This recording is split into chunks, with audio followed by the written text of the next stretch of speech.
Hello friends, இன்றைக்கி நம்ம sweet ஹோமில் சப்பாத்தி வித் சிக்கன் கிரேவி தான் பண்ண போகிறோம். வாங்க வீடியோக்குள்ளே போகலாம்.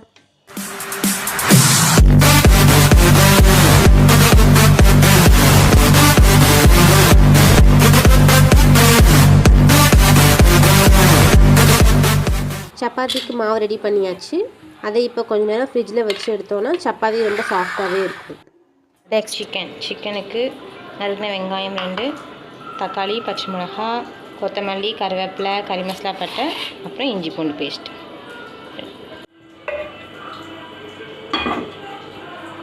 கடாயை வச்சு கறி மசாலா பட்டை போடுவோம்.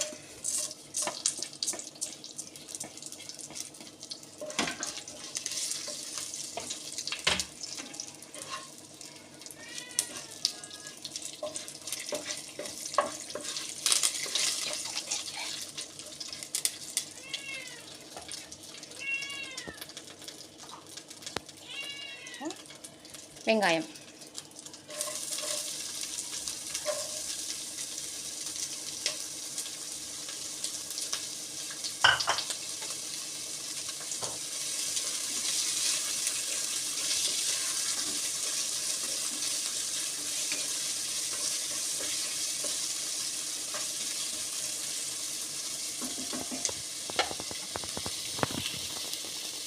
வெங்காயம் வதங்கிறதுக்கு கொஞ்சமாக உப்பு,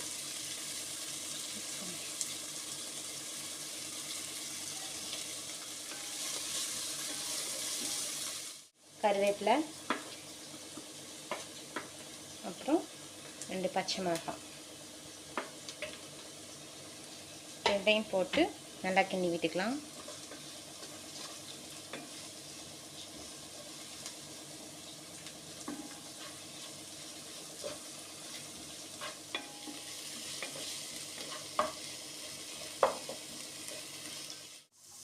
இப்போ இது கூட நம்ம நறுக்கி வச்சுக்க தக்காளி பழம்,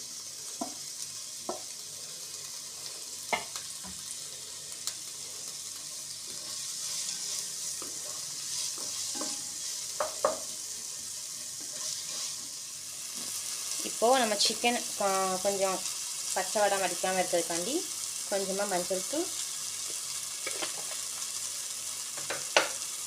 அப்புறம் கொஞ்சம் மிளகாய்த்தூள், உப்பு.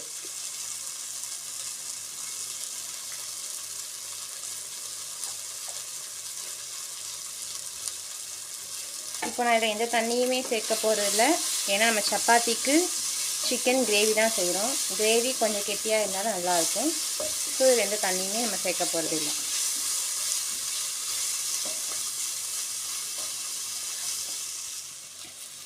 இப்போ நம்ம சிக்கனை போட்டுடலாம். ஒரு பவுல் எடுத்திருக்கேன்.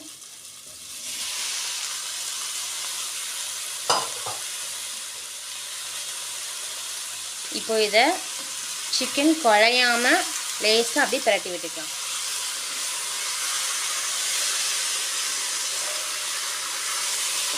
அடுப்பு கொஞ்சம் மீடியம் வச்சுக்கோங்க. இதை கொஞ்ச நேரம் மூடி வச்சிடலாம். அதுக்குள்ள நம்ம சப்பாத்திக்கு தேய்ச்சிட்டு வந்துடலாம்.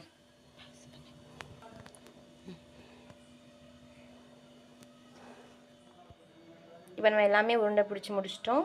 இப்போ தேய்ச்சிடலாம்.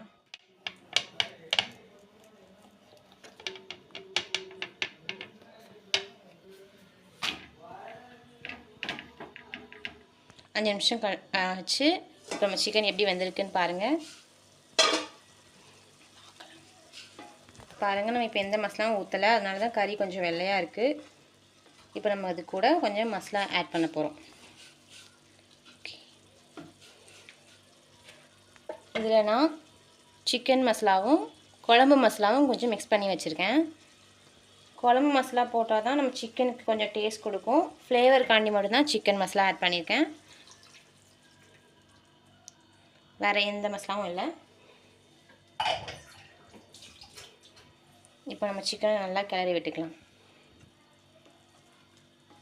அப்படி இல்லை உங்களுக்கு சிக்கன் மசாலா தேவையில்லைன்னா நீங்கள் வத்தப்பொடியும் மல்லித்தூள் அண்ட் பெப்பர் மட்டுமே சேர்த்துக்கலாம்.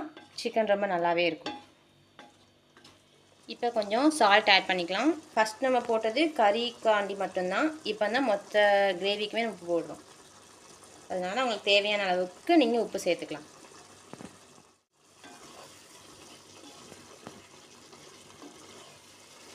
நம்ம கிரேவி நல்லாவே வந்துட்டுருக்கு.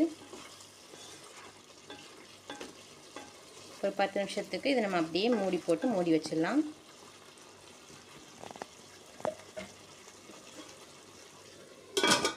நம்ம சிக்கன் ஓரளவுக்கு ரெடியாகி வந்துடுச்சு. பாருங்கள், நல்லா பார்த்தாலே தெரியும் எண்ணெய் தனியாக, நம்மளுடைய சிக்கன் மசாலா தனியாக வந்துடுச்சு. நல்லா வாசனையாக இருக்குங்க. நம்மளுடைய கிரேவி பதத்துக்கும் வந்தாச்சு.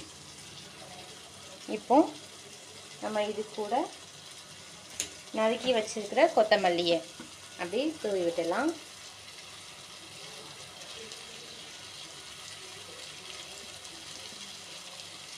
இப்போது நம்மளுடைய சுவையான சிக்கன் கிரேவி ரெடி ஆயிடுச்சு. இது நம்ம சப்பாத்தி கூட சேர்த்து வச்சு சாப்பிட்லாம், பூரி கூட சேர்த்து வச்சு சாப்பிட்லாம், சாப்பாட்டுக்கும் சாப்பிட்டாலும் ரொம்ப டேஸ்ட்டாக இருக்கும்.